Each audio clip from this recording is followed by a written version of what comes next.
औज़ुबिल्लाहि मिनश्शैतानिर्रजीम बिस्मिल्लाहिर्रहमानिर्रहीम। अस्सलाम वालेकुम। मैं हूं नईम अहमद प्रॉपर्टी आई के प्लेटफॉर्म से। दोस्तों, इलेक्शन का सीज़न, इलेक्शन का टाइम, हर तरफ इलेक्शन की बातें और एक बहुत ही खबर जो गर्मा गर्म खबर चल रही है इस वक्त, हर तरफ उसी के तस्करे हैं, उसी की बातें हैं। इलेक्शन से पहले सिलेक्शन शुरू। जी, हर तरफ यही बातें हो रही हैं कि जी इस बार का इलेक्शन है या सिलेक्शन है। एक तरफ बहुत से लोगों का ये ख़्याल है, उनकी राय ये है कि जी पाकिस्तान में इलेक्शन होता ही कब है, पाकिस्तान में तो होती ही सिलेक्शन है।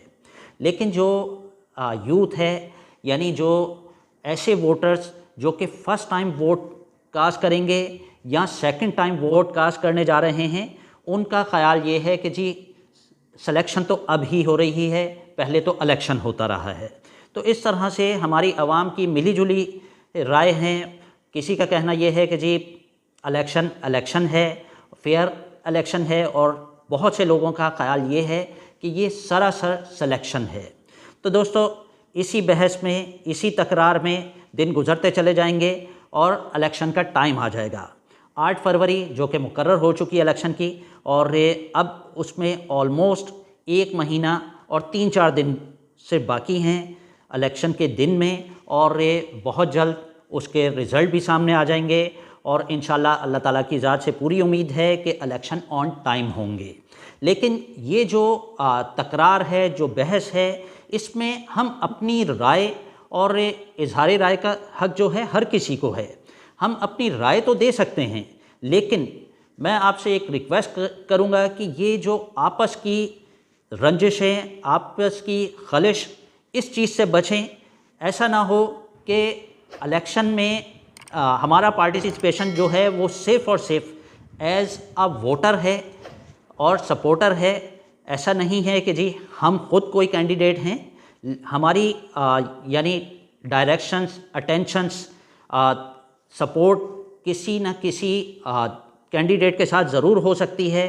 हर शख्स जो है वो किसी न किसी पार्टी को जो है सपोर्ट कर रहा है, किसी न किसी पार्टी का ख्वाहिशमंद है कि जी वो इलेक्शन को विन करे।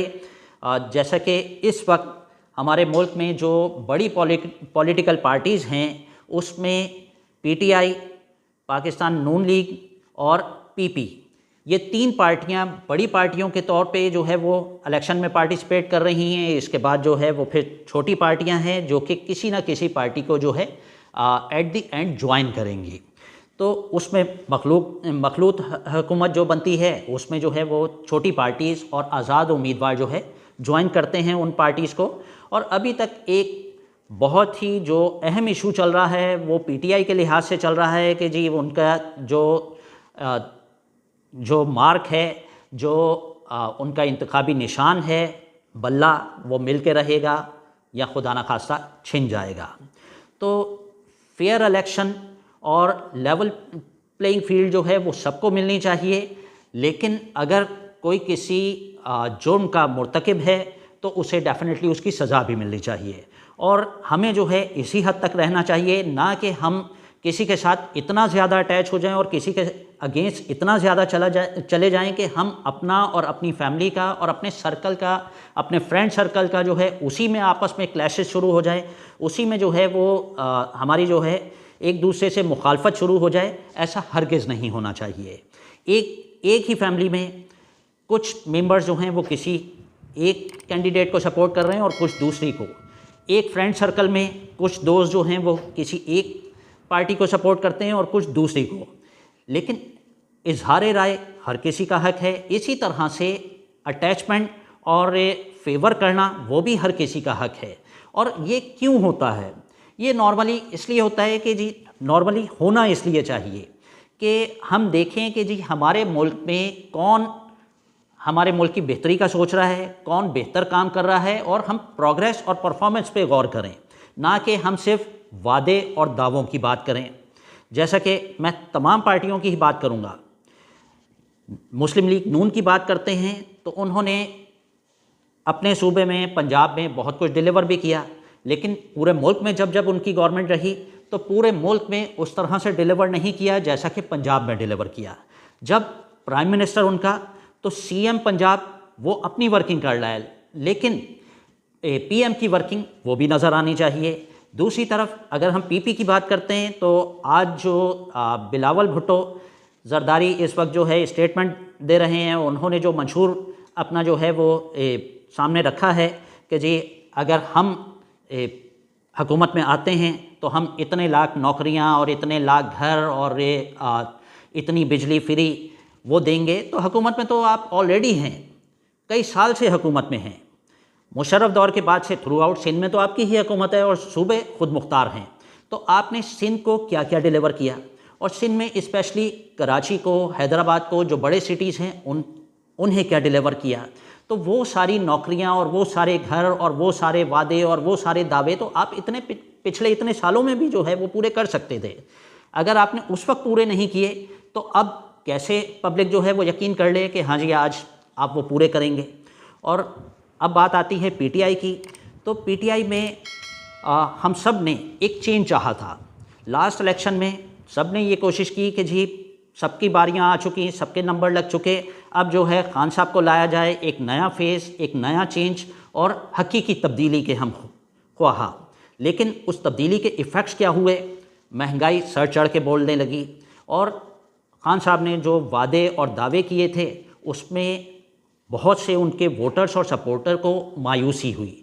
जो उनके हकीकी वोटर और सपोर्टर थे उन्होंने ये देखा कि बहुत से खान साहब के स्टेटमेंट ऐसे रहे जिससे मुल्क और कौम दोनों को नुकसान हुआ।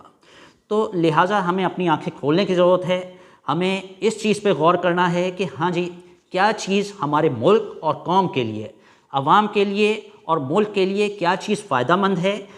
सिर्फ स्टेटमेंट देने से काम नहीं चलेगा, बल्कि स्टेटमेंट देने से बहुत बार जो है काम बिगड़ता भी है। और लास्ट गवर्नमेंट में हमने बहुत से काम बिगड़ते हुए देखे। हम सी पैक को ही देख लें। सी पैक जो हमारे मुल्क से चला गया आज दोबारा बहाल हो रहा है, लेकिन वो उस लेवल पे हरगिज़ बहाल नहीं हो सकता। अब बहुत सारा शेयर उसका, बहुत सारा पार्ट जो है वो चाइना की तरफ से जो है वो इंडिया को चला गया। हमारा एक कंपटीशन, हमारा एक कंपैरिजन, हमारे एक वार, कोल्ड वार, सब कुछ जो है वो इंडिया से चलता रहता है। तो जो सी पैक पूरा का पूरा पाकिस्तान को मिलने वाला था, इंडिया के लिए उसमें कोई भी पार्ट नहीं था। वो अब इंडिया के हिस्से में भी जा रहा है और कुछ और कंट्रीज़ में भी, यानी ऑल्टरनेट्स आ गए। अच्छा, ये सी पैक सिर्फ एक मंसूबा नहीं है, बल्कि ये एक रेगुलर इनकम है। जब ये कॉरिडोर बनेगा, ये कंप्लीट होगा, जैसे कि मोटरवेज़ हैं, मोटरवेज़ बहुत सारी तनकीद हुई, लेकिन उससे जो इनकम हो रही है, वो अर्निंग हो रही है, वो डेली बेसिस पे, मंथली बेसिस पे, एनुअल बेसिस पे, बल्कि हर घंटे, हर लम्हे जो है वहाँ से हमें इनकम मिल रही है, हमारे मुल्क को इनकम मिल रही है। इसी तरह से बहुत से मंसूबे, बिजली के मंसूबे, गैस के मंसूबे, जो कि पिछली गवर्नमेंट में हमें मज़ीद बढ़ते हुए नज़र नहीं आए। आज हमारे मुल्क में एनर्जी का जो है हद से ज़्यादा बहरान आ गया।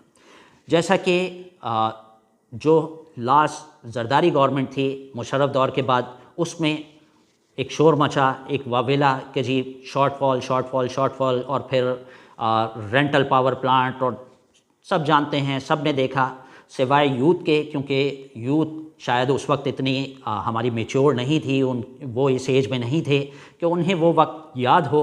बहुत कुछ फेस किया हमारे मुल्क ने भी, हमारी कौम ने भी।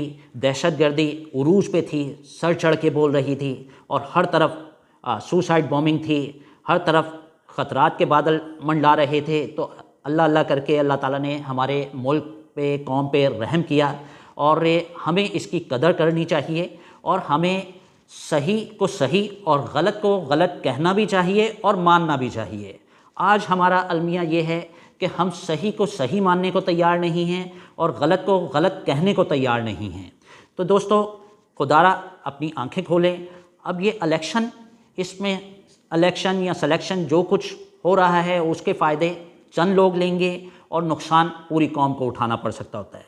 तो मैं आपसे ये कहना चाहूँगा कि वहाँ तो सिलेक्शन का मामला जो है वो अपनी जगह है ही, लेकिन जो असल सिलेक्शन है वो शुरू हो चुका है।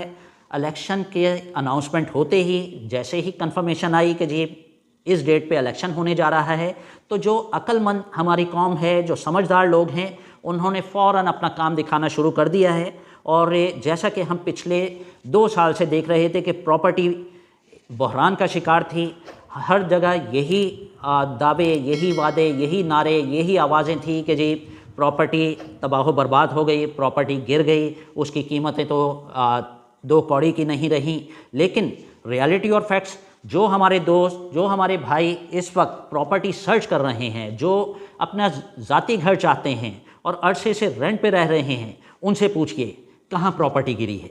प्रॉपर्टी सिर्फ वही गिरी है, वही यानी करेक्शन थी वो प्रॉपर्टीज़ जिसमें सट्टेबाजी चल रही थी, जो एक हाथ से दूसरे हाथ, दूसरे हाथ से तीसरे हाथ, और 7 घर क्या 70 घर घूम के उसके रेट बढ़ते जा रहे थे और उसकी एक्चुअल वैल्यू वो किसी को पता ही नहीं रही।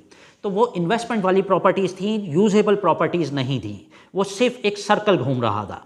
लेकिन जो यूजेबल प्रॉपर्टीज़ हैं वो ना तो गिरी, बल्कि हम इन 2 साल की ही बात करते हैं तो 2 सालों बाद जब हमारी कौम की आँख खुली तो देखा कि जी वो प्रॉपर्टी तो लीज डबल हो गई। जो यूजेबल फ्लैट्स हैं, मकानात हैं, जो घर हैं या जो कमर्शियल प्रॉपर्टीज़ हैं, इन 2 सालों में जहां एक शोर ये मच रहा था कि प्रॉपर्टी गिरी है, इन्हीं 2 सालों में रिकॉर्ड इजाफा हो गया उनकी प्राइसेस में। आप किसी भी एरिया को देख लें, कोई भी जो सिटी के अंदर का एरिया हो या सिटी के साथ बिल्कुल अटैच एरिया हो, वहाँ प्रॉपर्टी हरगिज़ नहीं गिरी, बल्कि उसमें कई हद तक गेन आ चुका है। अब रही बात प्लॉट्स की, प्लॉट्स इस वक्त जो है वो उनकी प्राइसेस बहुत डिक्रीज़ हुई है, उनमें बिल्कुल करेक्शन आई, वो अपनी एक्चुअल प्राइस बल्कि एक्चुअल कुछ जगहों पे एक्चुअल प्राइस से भी नीचे आ गई। तो जो समझदार लोग हैं, जो अक्लमंद लोग हैं, वो इस वक्त प्लॉट्स की तरफ जो है रुख कर रहे हैं, और जो हकीकी ख़रीदार हैं, जो अपना ज़ाती घर बनाना चाहते हैं, उन्हें तो मैं यही एडवाइस करूँगा कि फ़ौरी तौर पे अपने लिए प्लॉट्स की सिलेक्शन कर डालें।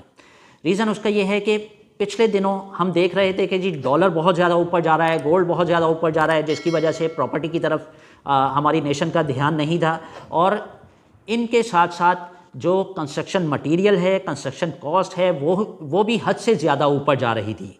लेकिन अब जो है कंस्ट्रक्शन कॉस्ट डॉलर के कंट्रोल होते ही कंट्रोल हो गई, और अब आप देख रहे हैं कि जो सरिया 350 रुपये केजी यानी 3.25 लाख रुपए टन पे पहुंच गया था ऑलमोस्ट, वो आज 2.5 लाख के करीब करीब आ गया है, 2,60,000 रुपये पे, यानी 260 रुपये केजी पे आ गया है। तो दोस्तों, इस लिहाज से कंस्ट्रक्शन आपके लिए एक बार फिर जो है वो थोड़ा सा इजी हो गया है, और अब अच्छी कोई गवर्नमेंट आ जाती है तो इंशाल्लाह डॉलर की स्मगलिंग जैसे कंट्रोल हुई है, इन चीज़ों पे मज़ीद कंट्रोल होता है, हमारे मुल्क में मज़ीद डेवलपमेंट होती है, तो ये चीज़ें कंट्रोल हो जाएंगी। और ये जो प्रॉपर्टी है, अब ये साल 2024 जो है 2024 प्रॉपर्टी का साल आप बिल्कुल इसे कह सकते हैं, और इस डेट को भी आप नोट कर लें और मेरी इस बात को भी नोट कर लें। और इलेक्शन ज़्यादा दूर नहीं है, 33-34 डेज़ हैं आज से लेके, अगर हम देखते हैं, और उसके बाद जैसे ही गवर्नमेंट आती है तो आप देखेंगे कि डॉलर और गोल्ड बढ़ने के बजाय, हाँ डॉलर और गोल्ड हो सकता है कि इलेक्शन से पहले तो एक बार जो है वो शूट करे, लेकिन इलेक्शन के बाद दोबारा वो कंट्रोल हो जाएगा। ज़रूरी नहीं है कि ये शूट करे, हुआ भी तो सिर्फ एक बार, लेकिन उसके बाद फिर प्रॉपर्टी का ही टाइम है। तो दोस्तों, अगर आप अपने ज़ाती घर बनाना चाहते हैं, अपना ज़ाती घर हासिल करना चाहते हैं, तो इसमें हरगिज़ देर ना करें। अक्लमंदी और समझदारी इसी में है। गोल्ड और डॉलर पे आप रह नहीं सकते, उसे खा नहीं सकते, सिर्फ उसे आप काउंट कर सकते हैं, आज इतना हो गया और आज इतना रह गया। तो जो प्रॉपर्टी है वो साला साल आपके और आपकी जनरेशन्स के काम आती है, वो आपका घर चलाती है और आपको पालती है। तो लिहाजा अपनी इन्वेस्टमेंट्स, अपना पैसा जो है वो ज़ाया होने से बचाएं, और महंगी प्रॉपर्टीज़ परचेज़ करने के बजाय इस वक्त आप प्लॉट्स की तरफ आइए। और अगर आपको फर्दर गाइडलाइन रिक्वायर्ड है तो हमारी स्क्रीन पे आप देख सकते हैं हमारे कॉन्टैक्ट्स भी, आप हमें डे टाइम में किसी भी वक्त कांटेक्ट कर सकते हैं एक्सेप्ट नमाज टाइमिंग। कोशिश करें कि हमें कमेंट पे मेंशन करें या व्हाट्सअप मैसेजेस करें, डायरेक्ट कॉल करने से गुरेज करें। इंशाल्लाह बहुत जल्द फिर हाज़िर होऊंगा नई वीडियो के साथ। अब मुझे इजाज़त दीजिए, अल्लाह हाफिज़।